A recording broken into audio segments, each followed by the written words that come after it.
On July 11th, the biggest federal housing law in over 30 years was signed. The Senate passed it 85-5. The House 358 to 32. When was the last time you saw Washington agree on anything like that? It's called the 21st Century Road to Housing Act, and almost nobody is talking about what it actually does for you here on the Central Coast in California. So I read it, all 12 titles. I'm going to give you the 5 pieces that actually touch San Luis Obispo County and one thing this law will not do that you need to hear. ROAD is an acronym, Renewing Opportunity in the American Dream. This started in Congress back in December 2025. It bounced between the House and the Senate for 6 months and pulled in pieces from over 60 different housing bills. It streamlined the permitting process, manufactured housing reform, homeownership access, and one provision aimed squarely at Wall Street. And that's a good one. So let's get into the 5 things that really matter here for you. Okay, so number 1, Wall Street just got benched. The law restricts large institutional investors, meaning companies that own 350 or more single-family homes, from buying up new single-family houses. So that's good news, right? Here in San Luis Obispo County, hedge funds were never our biggest competition. However, other parts of the state do feel that, like cash buyers in LA and the Bay Area, that you hear these hedge funds are buying up all the houses. But even so, here's why that still matters to you. Investor activity sets the floor in entry-level markets. So Paso Robles, Atascadero, Santa Maria, just south of us. If you're a first-time buyer who keeps losing to cash offers or anything under $1 million, this law was written for you. That means that there's just one less shark in the water that you're competing with when it comes to buying, opening it up to normal investors, mom and pop shops, or first-time home buyers. Okay, number 2, empty buildings can become homes. There's a program in the law called the Reside Act. It funds converting vacant commercial buildings into housing. Think about that empty office space and retail space we all drive past. Downtown SLO, Paso, Grover Beach. Cities can now apply for federal grants to turn these into places where people actually live. There's also a $200 million a year innovation fund that rewards cities that actually speed up permitting and increase the housing production. Here's the tangible part. SLO County cities have to compete for that money. So if you want more housing here, this is worth a public comment at a city council meeting. That's a real lever you now have as a citizen.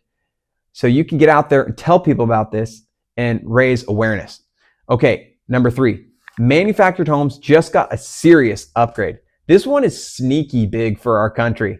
The law eliminates the permanent chassis requirement.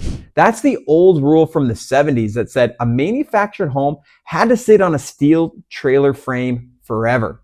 That rule kept these homes stuck in the trailer category, which means they were harder to finance, harder to insure, slower to appreciate, and now that's gone. The law also raises FHA loan limits on manufactured housing, and it lets FHA property improvement loans be used to build ADUs, which is a huge win for people looking for multi-generational housing or rental income. Now, why do you care? Because SLO County has thousands of manufactured homes. Oceano, Nipomo, Morbe, SLO, Paso. For a lot of people, that's the realistic entry point into this market.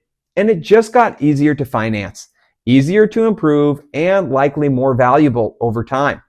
And if you own a home here, that ADU financing piece is a direct path to rental income on your own lot, which can give you more financial freedom, flexibility, and options for your future. Number 4, you can now fight a bad appraisal, and the lender has to listen.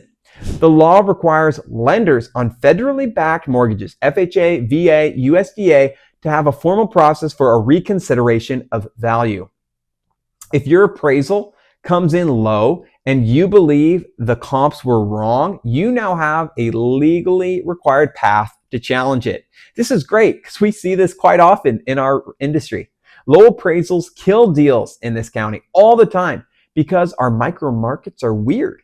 A house in Avila and a house 2 miles away in San Luis are different planets, and out of area appraisers miss that constantly.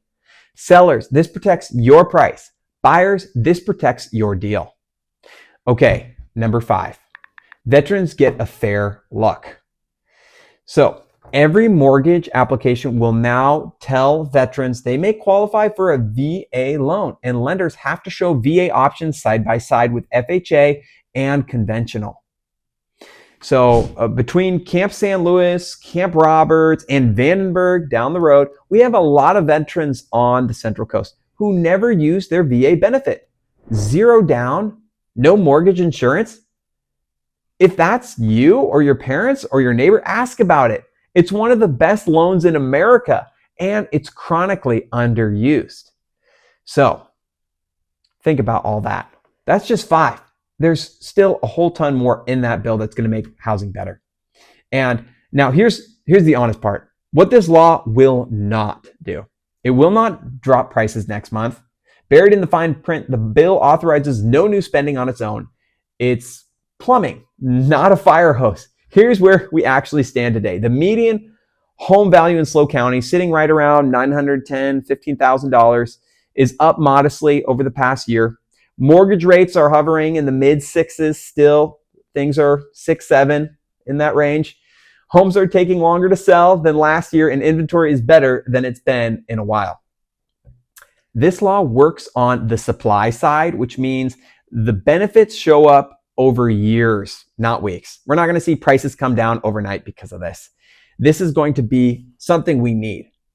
And we haven't seen supply side legislation in a long time. So what do you do with this? If you're a buyer, 2 things. Get pre-approved with a lender who knows the new manufactured housing and small dollar FHA rules, because the menu of what you can finance just expanded. Okay? And stop waiting for a crash. This will not deliver. The window right now is more inventory and less competition than we've seen in years. If you're a seller, also 2 things. Price to today's market, not to 2022. Homes here are sitting longer and buyers are sharper. And if an appraisal comes in low on your sale, do not just accept it. You have a formal challenge process now. Use it or work with someone who will. Look, a 358 to 32 vote in this Congress tells you something. Housing affordability stopped being a debate and it became an emergency, even in Washington. The people who win in the next 5 years on the Central Coast are the ones who understand these rules early. If you want to talk through what any of this means for your specific situation, your house, your budget, your timeline, that's literally what we do all day. We are here to help educate and empower you on your real estate journey. So our mission is to help you love where you live. My name's Owen Schwaegerle with the real estate team and Schwaegerle team here on the Central Coast. And if this was useful, please subscribe to our channel, because I break down national news and headlines like this every week. And we'd love to have you share this information with someone who you think would benefit. So thanks so much, and we'll see you on the next one.